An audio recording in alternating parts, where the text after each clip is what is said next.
Hello, everybody here celebrating recovery with us with Stronger Together 2020. We have a guest here. My name is Jeremy Light with New Mexico Leaders in Recovery, and we've brought on a wonderful human being, Michael DiBernardi, with the LifeLink, who's been doing fantastic work for quite some time up in Santa Fe. So we just want to have Michael on so he can talk to us a little bit about the offerings of LifeLink and the mission. Michael, first off, how are you doing during COVID isolation, this upside down world we've got right now? Well, first off, let me say, Jeremy, thanks for having me. Appreciate the opportunity to talk about what we're doing and hopefully provide some resources and assistance to people who might be in need at this time. Doing okay, actually. Really, yeah, as you said, the whole world is upside down right now. LifeLink really didn't miss a beat, though. We jumped right in and transitioned into telephonic services, and we can get into that a little bit if you want. And really are serving now more clients than we were before COVID happened. And I've not missed a day of work. I've been in the office every day. So most of the staff is working from home, but we have a skeleton crew here every day. So it's kind of felt like business as usual. Well, either lucky you or unlucky you. It depends on your personality, I guess. I was excited about working from home, and I think we've all learned so far that it does get old. But I'm glad you're there doing everything you're doing. So yeah, I mean, so with LifeLink, I guess before we get into the transitions you've made to deal with the COVID crisis and to still be able to offer the services that you do offer, what are the services you offer? Well, LifeLink is a pretty amazing organization. I feel lucky to be affiliated with it. I've actually been here 16 years now. I was the director of behavioral health for the first 14 years and then became CEO in July of 2018. So it's really a major part of my life. So LifeLink, I'll give you the quick version.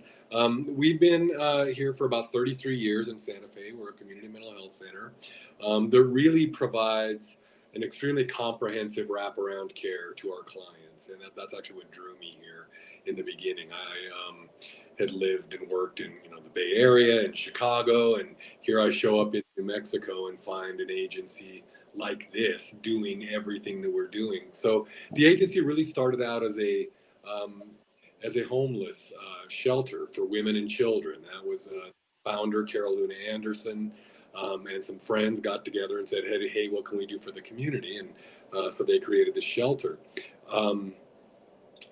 What they started to see as they started bringing in these women who had experienced trauma and all kinds of other things, that was some substance abuse going on. So we better get some substance use services in here, some AA groups or whatever. And so then they started seeing some mental health issue. Well, we better get some counselors on staff. And so that's really the model for how the LifeLink has grown. Just see a need in the community and jump in to address that community. Our primary population is still the homeless, the indigent, the vulnerable, the most vulnerable.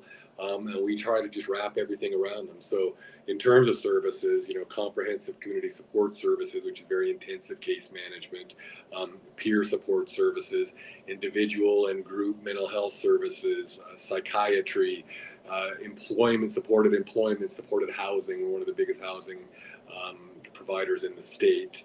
We have a human trafficking aftercare program that really gained a national reputation, and we get human trafficking victims from all over the country are being sent here for our program. So just a little bit of everything. The only thing we don't have is our own medical clinic, but healthcare for the homeless comes in once a week and work with clients. So we're able to really try to provide everything under one roof. Absolutely love it. And that's what this is all about. That's what Celebrating Recovery is about. That's what Recovery is all about, is that collaboration, is celebrating the organizations that have had the longevity that the LifeLink has had. And I mean, when we're talking about 18 years being at a company, that's incredible, let alone just having, an organization like this be around for that period of time. We've seen so many of these organizations come and go over the years. as we know, we've lost a lot of resources, and luckily, it looks like these days we're gaining more resources again. Uh, what is it in the LifeLinks? Well, what is the mission for the LifeLink, and what do you think really enabled you guys to stick around for so long and maintain this incredible growth in services? Well, thanks for the kind words. As I said, I'm honored to be part of this organization. You know, our mission is to, it goes back to the very beginning, to help hungry and homeless and displaced individuals achieve self sufficiency. That's what we're trying to do, true recovery. And that's through providing, whether it's emergency assistance or housing, and it's all the way through our really advanced addiction and mental health treatment services. We are, while a lot of places say they are doing evidence-based practice.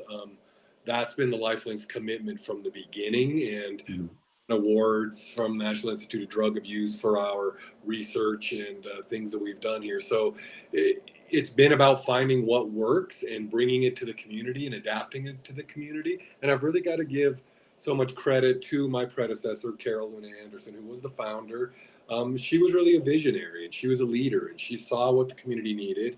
And not only Santa Fe, but statewide. So she, you know, worked in these state on these state committees and the Behavioral Health Planning Council and the collaborative to really make sure that New Mexico understood the behavioral health needs of the population and brought the best services. So, you know, when I took over in 2018, you know, the table was set for me to just take this agency the next step and grow it however we can. So it's been a great long ride, and I've made a lot of friends and colleagues and acquaintances along the way, and I'm hoping we're here for 30 years.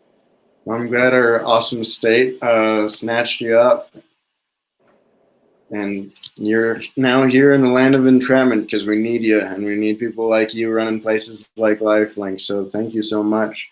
Before we get off here, I do want to ask you really quick. So, what? How How have you guys transitioned to this new age that we live in during COVID? And a little bit of that, and also I'd love to know. I forgot what else I would love to know.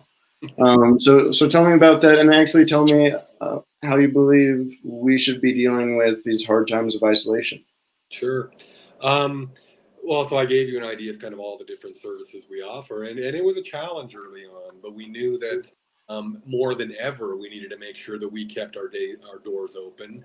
The community needed us, and I'm not going to lie, it was hard, and there was a lot of sleepless nights, and thank God for the amazing team that I had around me. People jumped up, took responsibility, took care of what we needed to take care of. So right away, we got all the PPE and kind of got all that stuff worked out that we needed to, and then transitioned really all of our services to telephonic services. So the big thing that happened was that because of a national emergency, Medicare, Medicaid, the managed care organizations allowed us to either use telemedicine, which is audio video like we're doing here, or telephonic services. So right away, we made sure that our staff had the resources they need so that they could work from home. We got a couple of excellent grants. The Ferris Foundation, right off the bat, gave us a nice grant so that we could buy laptops and buy the equipment we needed. So we just jumped in and started doing it. And we found, while it was difficult and there was a learning curve early on, the clients really seem to appreciate the way we're working, and actually we're getting better attendance than we ever had. You know, it's the no-show rates have gone down because it's not them having to figure out a way to get on a bus to get up here. It's simply putting the phone in their pocket. So I think it's really changed the way that the behavioral health world works, and honestly, I don't see it going back. You can't put this genie back in the bottle. We've seen that working telephonically can be extremely effective for helping support people in crisis, and like I said, we can't go back at this point. So it's been a challenge, but it's been it's one of these things that when something really bad happens, like 2020 has been, usually something new is going to come out of it, and we're feeling like it's an opportunity to really expand our mission and serve more people in the community. So The second part of your question, what do we need to be doing? As I said, I kind of feel like I missed out. The whole planet had the experience of staying at home, and I didn't. So it's hard for me to really say I know what it's like for you guys who've been home every day for the last 6 months. But I do know that what's been critical for me is just my self care. Those things that I do that are for me, for my family, for my friends.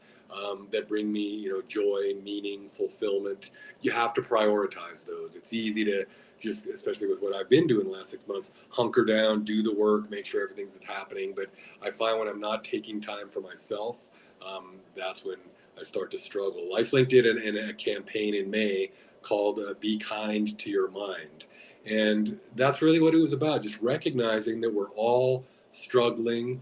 We need to be patient, be compassionate. We need to be loving with each other, especially when we're cooped up in the same house with partners and children and all of that. It can be a tense time. So, opening up communication, giving yourself a break, giving other people a break, I think is really the most important thing that we can do at this time. Absolutely. And yeah, you're preaching to the choir. We need to allow ourselves to be vulnerable, say this is tough, and reach out and know that it's okay to take care of ourselves. So thank you for saying that.